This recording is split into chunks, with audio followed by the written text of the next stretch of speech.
सुंदरता का मूल्य। एक अति सुंदर महिला ने विमान में प्रवेश किया और अपनी सीट की तलाश में नजरें घुमाईं। उसने देखा कि उसकी सीट एक ऐसे व्यक्ति के बगल में है जिसके दोनों ही हाथ नहीं हैं। महिला को उस अपाहिज व्यक्ति के पास बैठने में झिझक हुई। उस सुंदर महिला ने एयर होस्टेस से बोला, मैं इस सीट पर सुविधापूर्वक यात्रा नहीं कर पाऊंगी क्योंकि साथ की सीट पर जो व्यक्ति बैठा हुआ है उसके दोनों हाथ नहीं हैं। उस सुंदर महिला ने एयर होस्टेस से सीट बदलने हेतु आग्रह किया। असहज हुई एयर होस्टेस ने पूछा, मैम, क्या मुझे कारण बता सकती हैं? सुंदर महिला ने जवाब दिया, मैं ऐसे लोगों को पसंद नहीं करती। मैं ऐसे व्यक्ति के पास बैठकर यात्रा नहीं कर पाऊंगी। दिखने में पढ़ी लिखी और विनम्र प्रतीत होने वाली महिला की यह बात सुनकर एयर होस्टेस अचंभित हो गई। महिला ने एक बार फिर एयर होस्टेस से जोर देकर कहा कि मैं उस सीट पर नहीं बैठ सकती, अतः मुझे कोई दूसरी सीट दे दी जाए। एयर होस्टेस ने खाली सीट की तलाश में चारों ओर नज़र घुमाई पर कोई भी सीट खाली नहीं दिखी।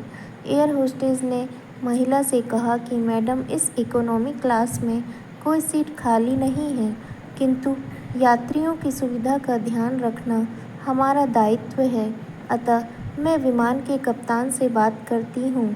कृपया तब तक थोड़ा धैर्य रखें। ऐसा कहकर होस्टेस कप्तान से बात करने चली गई।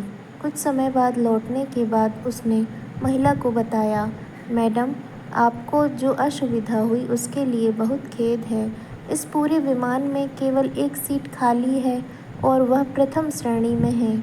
मैंने हमारी टीम से बात की और हमने एक असाधारण निर्णय लिया।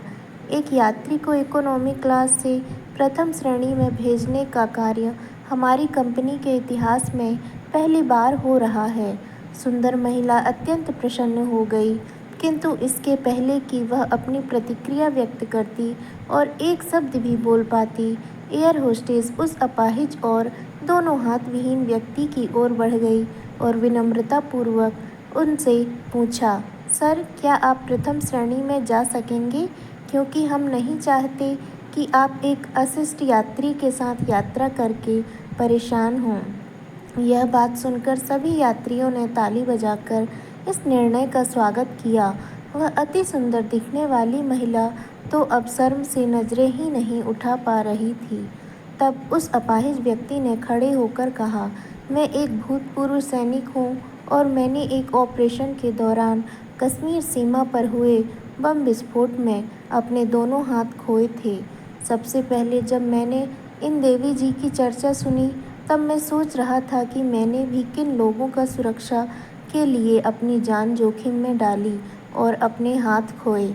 लेकिन जब आप सभी की प्रतिक्रिया देखी तो अब अपने आप पर गर्व महसूस हो रहा है कि मैंने अपने देश और देशवासियों की खातिर अपने दोनों हाथ खोए। और इतना कहकर वह प्रथम श्रेणी में चली गई। सुंदर महिला पूरी तरह से शर्मिंदा होकर सर झुकाए सीट पर बैठ गई। अगर विचारों में उदारता नहीं है तो ऐसी सुंदरता का कोई मूल्य नहीं है। दोस्तों, अगर ये कहानी आपको अच्छी लगी हो तो प्लीज़ इस वीडियो को लाइक कीजिए और इस चैनल को सब्सक्राइब कीजिए। Thank you for watching this video.